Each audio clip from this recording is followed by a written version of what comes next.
My name is Jessica, and I'm 49 years old. I've been married to my husband Ethan for 20 years, and since our son left home last year to attend a university in another state, I've had more free time. However, I started working part-time because we needed to send money to our son. I had been a stay-at-home mom since giving birth to him. So at first, I struggled with many things. Lately, I've been feeling more fulfilled as my opinions have been taken into account at work. And I feel like I'm actually being useful. Hey, Ethan. I just found out I'm getting a small raise in my hourly wage. It's nice to be recognized for my hard work, isn't it? I was in a cheerful mood as I spoke to Ethan, who was absent-mindedly watching TV. Then suddenly, "So, you're saying you can live on your own now?" My husband unexpectedly asked me something that made no sense. What? Thinking I misheard him, I responded with a questioning tone. "It's perfect timing. I've been meaning to tell you." He turned his face to me and began to talk. My husband's smirking face gave me a bad feeling. "I've got a cute girlfriend now. I don't need you anymore." I was frozen in shock by his unexpected words. "Get the divorce papers and the marriage certificate from the city hall tomorrow." He said it nonchalantly. It was all too sudden, and I couldn't understand what was happening. What do you mean? He found a new woman, so he wants a divorce. And he wants to remarry the new woman? As the situation became clearer, I could feel my body shaking.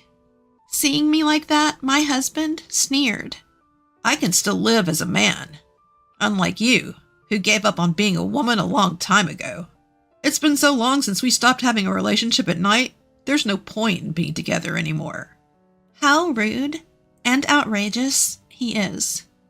It's true that we haven't had a marital relationship for a long time, but it's not because I gave up on being a woman. On the contrary, I don't want to feel attracted to a middle-aged man in his 50s with extra weight.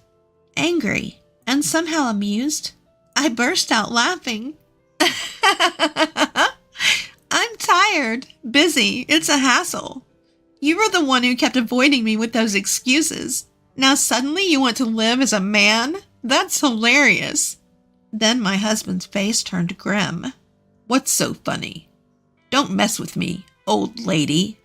He showered me with harsh, vulgar words. Then, leaning back with his arms crossed, Ashley is so different. She's head over heels for me, calling me the best boyfriend ever. Look at you, excited about a tiny pay raise. How pathetic." Ethan started boasting about Ashley, his apparent affair partner, and looked down on me. Ashley. Her name. Ashley. Ashley. You are annoying. Then Ethan proudly talked about Ashley's background. She's working in the nightlife scene, over a decade younger in her mid-20s. She's carrying his child. It's not uncommon for age gap marriages these days, but a parent with an almost 20-year-old son having a child with a woman not much older than their child? I felt like I was going crazy with disgust. In life, you need love, not with someone cold and hardened like moldy rice cake like you, but with a woman like Ashley, who has fresh, plump skin. A love that lasts forever. That's what makes spending money worthwhile. My husband ranted with a rolling tongue. So it's basically love bought with money. Choosing a young, fresh girl while ignoring his own withering self. I see. So you switched to a young, unwise girl who's after money and doesn't mind having an affair with a married man. When I pointed that out, my husband shouted, spitting in anger. "It's not about money. It's about love." And he angrily spat out the words. "Anyway, I'm serious. I need to marry Ashley as soon as possible and reassure her. You pack your stuff and get out." Wow. He's only focused on his own convenience. I was speechless and dumbfounded. At the same time, it started to seem rather ridiculous to me. Because the last time this person used the word love towards me was ages ago. I'm sure with that new girl, Ashley, after a while, he won't even show any reaction. With time and age, such fleeting feelings are bound to fade away. In fact, the harsh words my husband is throwing at me now will be directed at Ashley next. Really? You're pathetic. I should have noticed before we got married. When I think about it, I've taken on all the housework and childcare by myself. My husband, who never helped, but also just criticized me for not doing this or that, has changed a lot. Even though it was a time when it was taken for granted, there wasn't even a single word of appreciation, let alone love. And now, he's discarding me, who has tried so hard, and moving on to a younger woman. I couldn't believe it was a sane decision, but Ethan seemed to take my words as just sour grapes. Well, then there's no problem. Anyway, we'll fill out the paperwork on the next day off. Make sure you have both ready. And with that, he locked himself in the room. For several days after that, I spent sleepless nights and couldn't stop the tears of frustration. Still, outwardly, I pretended not to be bothered. On the next day off, my husband actually invited the other woman to our house. Hi there, Ethan's old wife. I came to help with the paperwork. The woman named Ashley, who casually sat on the sofa and hummed, crossed her legs arrogantly. As my husband said, she had smooth skin, and her confidence in her appearance was evident from her behavior. Being a night worker, her flashy makeup and overly revealing clothes were designed with a dangerously low-cut neckline. Her tight skirt was so short that even I, as a woman, didn't know where to look. But I felt that she didn't really love my husband. If my intuition was correct, her goal was surely I, who had already prepared for divorce, faced her. I didn't intend to resist, but I felt something off about her behavior. Ashley, right? Did you start dating Ethan knowing that he's married? Calling me an old wife means you understand each other's positions, right? She laughed loudly and said, I'm not stupid. Don't underestimate me, you old lady. You're the one who's going to be dumped. I'm going to be Ethan's wife from now on. See, it's a simple story. She smirked and talked down to me in a lisping tone. Well, I'm glad you answered so smoothly. I managed to record it too. So that means you also know that I can claim compensation from you, right? I showed her the recorder I was using to record our conversation. She made a face and complained to my husband. Ethan, you said she wouldn't bother us, right? This isn't what we agreed on. She complained to my husband. My husband tried to calm her down, saying, Calm down. Don't worry. I've got it all planned. Right, Ashley? Don't be mad. Ethan, Ashley, their conversation was really sickening. As I made a disgusted face, my husband brought out some documents. Write the divorce papers with these conditions. They listed the conditions for the divorce, including alimony and pension division. You're giving $230,000 to this old lady? That'll take away from my share. Even without questioning, she openly revealed her thoughts. As she repeated, It'll take away. I was convinced. Her goal was my husband's inheritance from his father, which he was currently processing. Well, Ashley, this includes child support. My husband tried to comfort her, even though she didn't look happy. To him, her blatant behavior seemed cute. So, it's like a severance pay. Expensive, huh? I struggled to control my anger that had reached its peak. Anyway, I was sure of my intuition and said, If you're willing to put these conditions in a notarized document, I'm fine with it. Also, I'd like the payment in a lump sum. I added that. I kept my response minimal, and my husband, knowing that our conversation was being recorded, agreed to these terms. Are you satisfied now?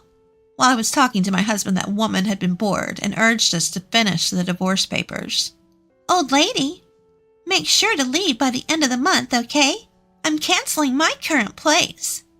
Once the notarized document is ready, I'll submit the divorce papers. I'll leave as soon as that's done. As I replied, She grumbled with dissatisfaction and reluctantly left. Eventually, the notarized document was finalized, and my husband and I divorced.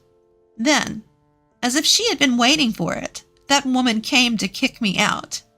"Come on, hurry up and leave, don't dawdle." She laughed and seemed to be enjoying herself. "I just submitted our marriage registration. Now I'm Ethan's wife. This wonderful house is all mine." Reluctantly, I handed her the keys to the front door. Before leaving, I wanted to confirm something and asked, "Isn't Ethan the same age as your parents? If you call me an old lady, since he's older than me, he is an old man. Why did you choose him as your marriage partner?" I asked. Her answer was exactly what I expected. "Ethan is a division manager at a top-tier company. This house is a recently renovated property near the station. It's a stylish single-family home, and I'll change the furniture to suit my taste." She was daydreaming. "Ethan will treat me like a princess. He's not handsome and is an old man, but he said he'd buy me anything I want. My future is secure with this." She smirked with satisfaction as if to mock me. "I hope everything goes as you wish." With a sigh, I left the house I had lived in for many years. I moved to a dormitory at a certain university. I was hired as a live-in dormitory mother, which is quite rare these days. Actually, before that, I had been working part-time at a company cafeteria. When I explained my situation and my desire to start a new life alone in a distant place, my boss, who appreciated my work, helped me find this opportunity. I gratefully accepted the job at the dormitory, which had just become vacant due to an employee's retirement. I'm so glad I got my nutritionist certification. The rent and utilities are super cheap. Though I don't have much free time to go out, it's a comfortable and fun workplace. About 3 months into this new life, I received a phone call from my ex-husband. "Mom is in bad shape. Can you help with her care?" How could he say such a thing? "We are strangers now. It's your young wife's responsibility to take care of her." When I pointed out the obvious, he said, "Ashley is pregnant. Mom has dementia and throws things, so it's dangerous." He said, "So it's okay for her to throw things at me." That's some twisted logic, but I flatly refused. "Don't call me anymore. We have nothing to do with each other." I pushed him away with forceful words. Although she was my mother-in-law for 20 years, we never had a close relationship. Anyway, I had just started living independently, and I didn't have the time or resources to provide care elsewhere. But my ex-husband somehow found out where I was and came to see me with that woman. "If you can't help, at least return the money we paid as consolation." What a ridiculous demand. I don't think I'm obligated to do that, do you? As I pushed him away coldly, that woman glared at me fiercely. "You knew and tricked us. There's no inheritance, and we're drowning in debt." With a scream, she threw documents at me, scattering them all over the place. "I didn't trick anyone. You just assumed Ethan had property on your own." I shrugged my shoulders on purpose. Yes, when I was handling my late father-in-law's inheritance, I found out that he had a large amount of debt. If that were the only issue, we could have just disclaimed the inheritance. However, Ethan had already canceled his father's mobile phone contract and sold the household items and valuables for cash before the procedure. There's a law that says you can't disclaim an inheritance if you've touched the property before the procedure, and that's exactly what happened. As a result, the debt fell directly on Ethan and that woman. With a triumphant tone, I said, "Ethan just dumped all the inheritance paperwork on me without listening to a word I said. Ashley, you used that money to continue your relationship with him, right?" I blurted out. "What? You should have told me something so important." Ethan argued, but that's what I wanted to say, too. It's your fault for not listening when you should have. You two need to take responsibility together. "What? I didn't know anything about it, and I never heard any of that." The woman looked pale and flustered. "So, You're just going to pretend you don't know and run away with the money. The two of them pressed me hard, but I didn't care. It's funny you say that. If you didn't cheat, you wouldn't have needed money for your mistress, and you could have given up your inheritance. You're definitely the one who caused this situation. Ugh! He groaned and backed away. Ashley, you knew he was married, pursued him for his assets, had a child, and kicked me out. You wanted this position, didn't you? I lectured the girl who was old enough to be my daughter. If I knew this would happen, I wouldn't want this old man at all. There was more for me to say. Do you remember the notarized documents from our divorce? I received alimony, pension division, and child support from Ethan. But besides that, I can also claim alimony from you. What? You're saying $230,000 isn't enough? You're so greedy! She shouted in disbelief and insulted me. I would have forgotten about it if you left me alone, but you come up with nonsense like demanding I take care of his mother or return the alimony I received. I can't take it anymore. I told her I had a recording of our divorce negotiations and was serious about claiming alimony. She ran away without looking back. As I watched her go, I turned to Ethan, who was still standing there. How can she run like that when she's in her last trimester? Is she really pregnant? And where's the love now that she's run away? At my question, Ethan gasped. I was wrong. Please come back. He begged with teary eyes, looking aged all at once. No way. Please leave. Jessica. My ex-husband sobbed, and as pitiful as he was, he didn't deserve any mercy considering his past actions. Later, just as I expected, the woman disappeared, leaving only a divorce notification behind. It seems her pregnancy was a lie, too. My ex-husband was left to handle his debt and care for his mother alone, and he withered away from stress and overwork. As for me, I found my calling as dorm mother for kids the same age as my son, and people have been telling me I look younger lately. From now on, I'll live honestly without arrogance or scheming. Everyone, please be careful when getting a divorce.